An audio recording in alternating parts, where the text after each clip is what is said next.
नमस्कार।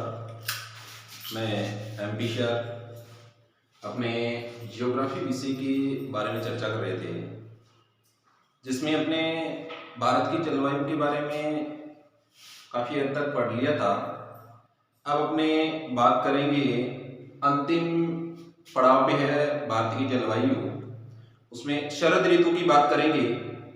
और शरद ऋतु में जो मानसून का प्रत्यावर्तन काल बोलते हैं, उस मानसून के प्रत्यावर्तन काल के अंदर ही अपना ये जलवायु का बिंदु है वो अंतिम टॉपिक रहेगा। तो अपने शुरू करते हैं भारत की जलवायु को। भारत की जलवायु में अपने शरद ऋतु पढ़ेंगे। शरद ऋतु, और शरद ऋतु है उसका जो समय है वो सितंबर से दिसंबर के बीच में है।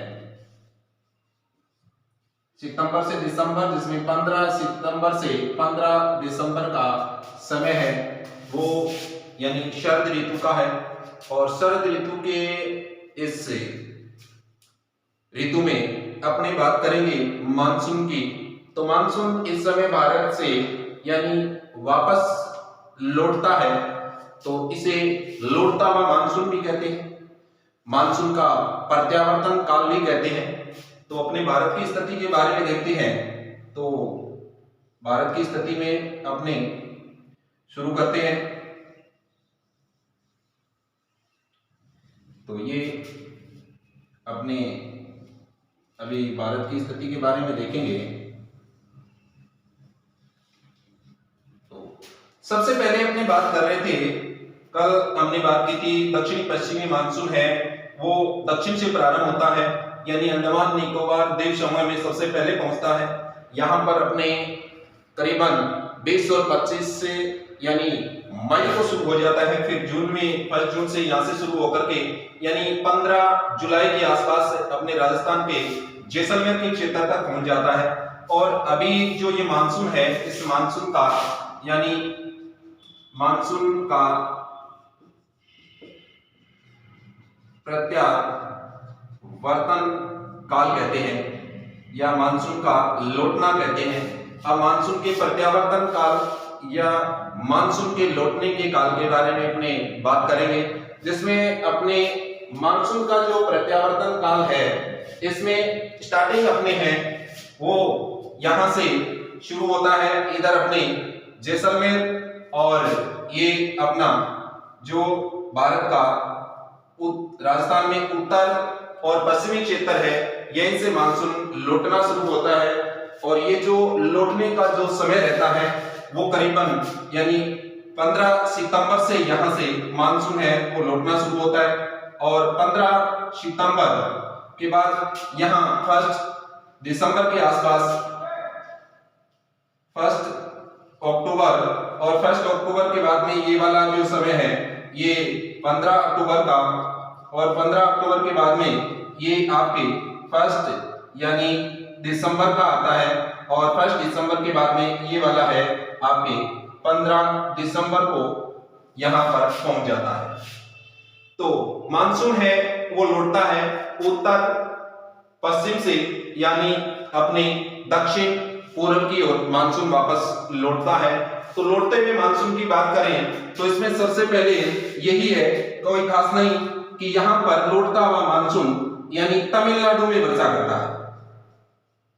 तमिलनाडु में वर्षा करता है या कोरोमंडल तट पर ये मानसून वापस लौटते समय वर्षा करता है। और दूसरा, इसमें अगर बात करें अपने मानसून की, तो मानसून के काल में यह भी प्रश्न पूछा जाता है कि किस ओर से चलने पे भारत में वर्षा है उसका औसत बढ़ता है, किस ओर से चलेंगे तो औसत है वो घटता है।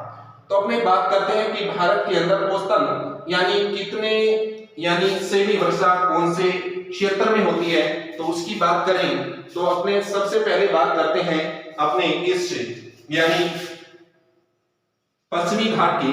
तो पश्चिमी घाट के अंदर जो वर्षा होती है वो करीबन यानी 200 सेमी के आसपास होती है।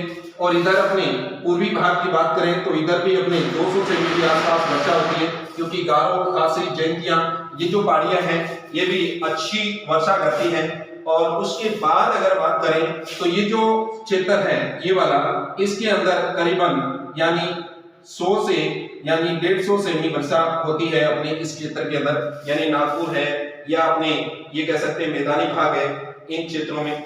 और इधर वाला जो ये क्षेत्र है ये वृष्टि छाया क्षेत्र में रहता है, यहाँ करीबन यानी अपने 100 सेमी के आसपास वर्षा होती है। जो ये क्षेत्र है अपना इधर वाला क्षेत्र रहता है, और इधर जो वर्षा होती है वो 50 सेमी से भी कम होती है, क्योंकि ये राजस्थान का उत्तरी पश्चिमी क्षेत्र है। तो ये औसतन जो वर्षा है वो यहाँ की वर्षा रहती है।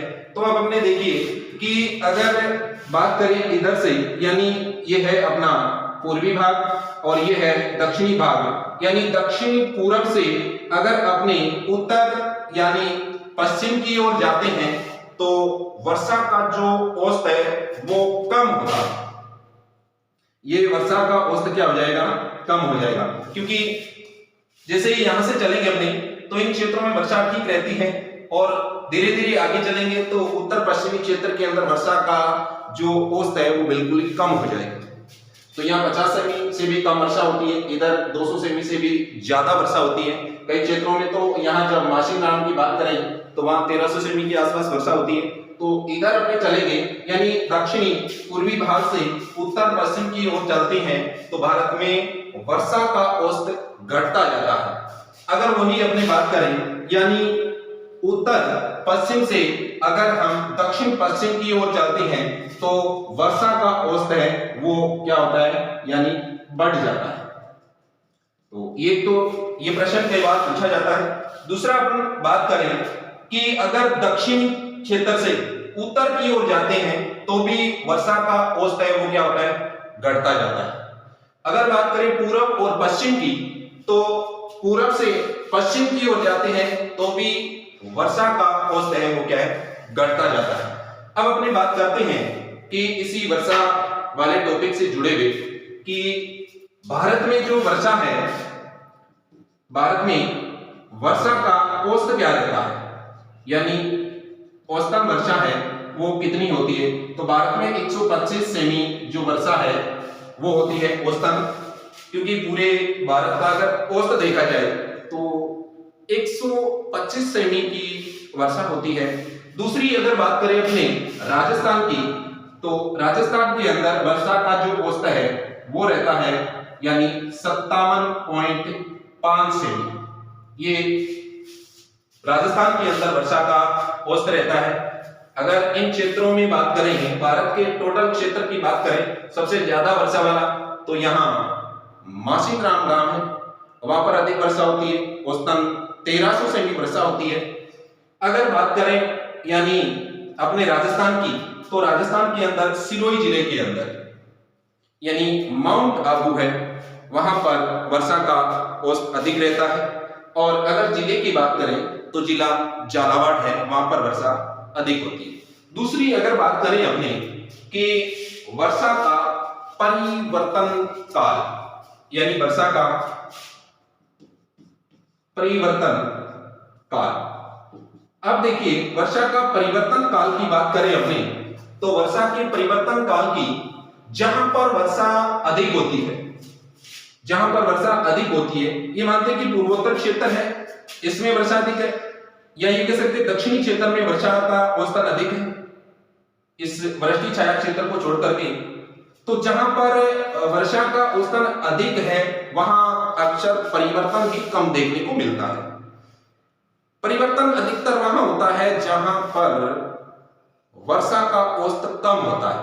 तो परिवर्तन अधिकतर अपने उत्तर पश्चिमी भारत में देखने को मिलता है। जो उत्तर पश्चिमी क्षेत्र है राजस्थान का, तो राजस्थान के अंदर यानी वर्षा का जो परिवर्तन काल है वो देखने को अधिक मिलता है, क्योंकि यहाँ पर वर्षा है वो यानी कई बार कम हो जाती है और कई बार अधिक भी हो जाती है, इसीलिए इसको वर्षा का औसतन काल कहा जाता है। तो ये हमने वर्षा के काल के बारे में या मानसून के लौटने के बारे में चर्चा की। अब इसी बिंदु से अपनी बात करेंगे कि ये तो थे अपने 4 प्रमुख ऋतुएं जो मानसून के आधार पे थी। अब अपनी बात करें कि भारत में जो वर्षा का काल है उस काल को प्रभावित करने वाले कारकों की बात करें तो कारकों में बहुत सारे ऐसे कारक हैं जो वर्षा को प्रभावित करते हैं। और अपने जो जलवायु क्षेत्र में बात की थी वो 4 ऋतुओं की बात की थी और 4 ऋतुओं में अपने पढ़ चुके हैं, जिसमें पहले अपने शीत ऋतु के बारे में अध्ययन किया, उसके बाद में ग्रीष्म, वर्षा और शरद। अब अपनी बात करते हैं कि ऋतुएं यानी भारतीय कैलेंडर के माध्यम से यानी 6 बताई गई है। यानी भारतीय कैलेंडर के आधार पर ऋतुएं कितनी है? 6 ऋतुएं हैं और 6 ऋतुओं का जो काल है वो 6 ऋतुओं का काल यानी प्रत्येक ऋतु 2 माह की बताई गई है, जिसमें सबसे पहले अपनी बात करते हैं यानी वसंत ऋतु की। अब वसंत ऋतु है, उस वसंत ऋतु का यानी काल, इसमें हिंदी महीनों के हिसाब से और अपने बात करें अंग्रेजी महीनों के हिसाब से तो पहला है यानी चैत्र और वैशाख। यानी चैत्र और वैशाख के महीने में यानी 2 महीनों में बसंत काल रहता है, बसंत ऋतु रहती है।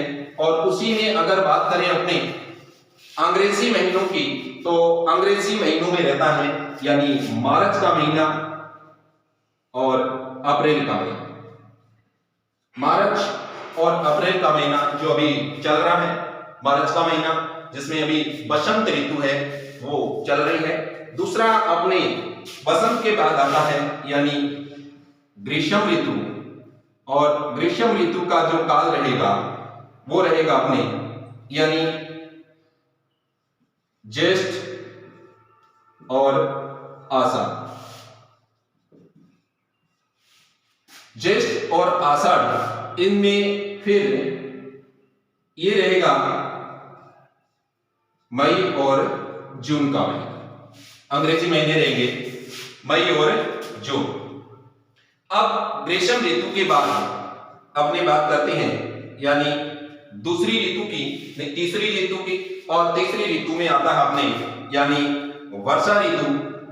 और वर्षा ऋतु का जो काल रहेगा वो अपने यानी हिंदी महीनों में रहेगा यानी श्रावण और भाद्रपद। और इसी में अपने अंग्रेजी महीनों की बात करें तो जुलाई और अगस्त। जुलाई और अगस्त का जो महीना है वो अपने इस वर्षा ऋतु का समय रहेगा। और अगला अपना जो चौथा बिंदु है वो रहेगा यानी शरद ऋतु। चौथी अपनी कौन सी है? शरद ऋतु। शरद ऋतु है उसका यानी आश्विन और कार्तिक, और इसमें अंग्रेजी महीनों में सितंबर और अक्टूबर, ये 2 महीनों का जो काल है वो रहेगा यानी शरद ऋतु में। और 5वीं जो अपनी ऋतु है वो रहेगी हेमंत। हेमंत ऋतु, और हेमंत ऋतु में यानी अपने मार्गशीर्ष और पौष, इसमें अपने नवंबर और दिसंबर, नवंबर और दिसंबर का काल रहेगा। उसके बाद छठी जो अपनी ऋतु रहेगी वो रहेगी शीत ऋतु। शीत ऋतु में यानी माघ और फाल्गुन।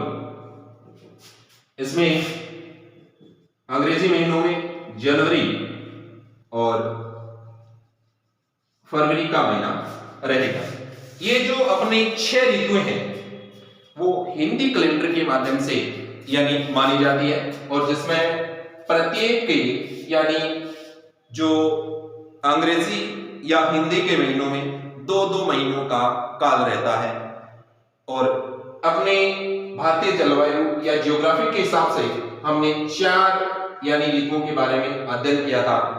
अब अगला जो अपना टॉपिक रहेगा वो अंतिम टॉपिक है भारतीय जलवायु का, और उसमें अपनी बात करेंगे यानी भारतीय जलवायु को प्रभावित करने वाले कारक कौन से हैं, मुख्य रूप से उनके बारे में अपनी चर्चा करेंगे। तो अपना ये जो जलवायु वाला टॉपिक है वो कैसा रहा, इसके बारे में आप फीडबैक जरूर दीजिए। अपना चैनल है जियोग्राफी बाय एमपी सर, उसको लाइक सब्सक्राइब जरूर कीजिए और कमेंट भी कीजिए, प्रोत्साहन दीजिए कि किस प्रकार से हमारे जो सेवाएं हैं वो रही। धन्यवाद।